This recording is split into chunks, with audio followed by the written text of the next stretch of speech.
স্রোতকে নতুন বইয়ের ভেসে দেখা মাত্রই নিজের চোখ সরাতে পারছে না সার্থক। হ্যাঁ বন্ধুরা, ভিডিওতে লাইক দিয়ে দেখতে থাকুন। সার্থকের পিসিমণি বলতে থাকে যে হ্যাঁ রে স্রোত, তোর পায়ের এই চোটটা হঠাৎ করে এত তাড়াতাড়ি সেরে উঠলো কী করে বলতো?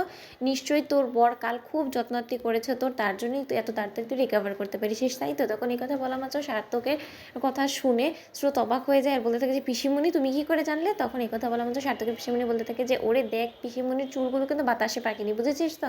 তাই পিসিমণির চোখ সব দিকেই যায় আর খুব ভালোভাবেই পিসিমণি সব কিছুই জানে, কিন্তু হয়তো বা কিছু জিনিস লুকিয়ে যায়, চেপে যাওয়ার চেষ্টা করে। কাল রাতেতে সার্থক তোর রুমে এসেছিল, আমি এসে দেখেছি, আর আমি খুব ভালো করে দেখেছি যে কতটা যন্ত্রণায় কাতরাচ্ছিলিস। তোর এই যন্ত্রণাটা না আর যাই হোক না কেন, আমাদের সার্থক সহ্য করতে পারেনি, তার জন্যই ছেলেটা ছটপট করছিল, ঘুমোতে পারছিল না, বিধেই এসে তোকে এরকম করে যত্ন আত্তি করে দিয়ে গিয়েছে, তার জন্য তো তুই আজকে নিজের পায়ে দাঁড়াতে পেরেছিস।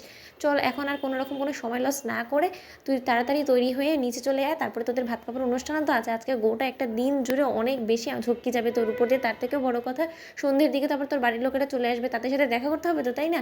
তাহলে তার জন্য তোকে আবার সাজগোজ করতে হবে, তার জন্য তুই বরঞ্চ সেটাতেই লেগে পড়, কারণ আমাদের কাছেও একদম সময় নেই, সব আচার অনুষ্ঠানও শেষ করতে হবে। ওদিকে দেখি আবার সার্থক কোথায় আছে।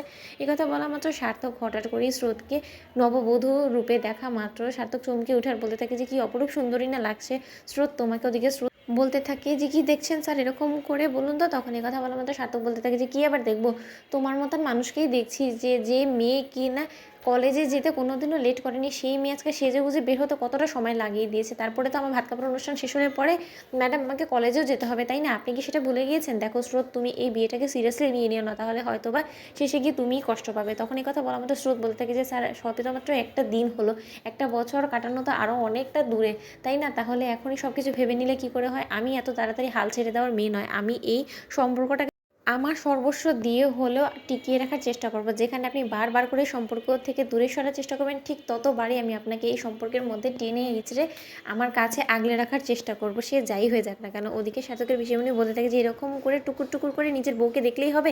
এবার এই থালাটা মেয়েটার হাতে দিয়ে বল যে স্রোত, আজকে থেকে আমি তোমার দায়িত্ব নিলাম। তখন স্রোত থালাটা হাতে নিয়ে মনে মনে বলতে থাকে যে সার্থক স্যার, আজকে যেমন আপনি আমার জীবনের দায়িত্বটুকু নিলেন, ঠিক সেইভাবে আমিও আপনাকে পুরোপুরি পাল্টে দেওয়ার একটা প্রতিশ্রুতি নিলাম। যে করেই হোক না কেন, যে কোনো কিছুর বিনিময়ে হলো, আমি আপনাকে পুরোপুরি পাল্টে দেবো। আর একদিন হয়তো বা আপনি নিজে আয়নার সামনে দাঁড়িয়ে নিজেকে চিনতে পারবেন না, আপনার গোটা বাড়ির লোকেরা তখন আমাকে পিঠ চাপড়ে বলবে যে না স্রোত, তুই পেরেছিস। আর সেই কাজটা আমাকে অবশ্যই পারতে হবে, সেটা যত তাড়াতাড়ি সম্ভব আমাকে সেই কাজটা শুরুও করে দিতে হবে, নয়তো বা বেশি দেরি হয়ে গেলে হয়তো বা আমার এই বাড়ি ছেড়ে চলে যাওয়ার দিন চলে আসবে। ওদিকে কথা বলা মাত্র সার্থক বলতে থাকে যে হয়তো বা আমি জানি না আমাদের সম্পর্কটা কতদিনই বা টিকবে, 1 বছর তো বলেছি, তার আগেও ভেঙে যেতে পারে, কিন্তু তার সত্ত্বেও তোমার সকল দুঃখ যন্ত্রণার দায়িত্ব আমি নিলাম। তো আপনার ভিডিওটি ভালো লাগলে লাইক কমেন্ট সাবস্ক্রাইব করুন।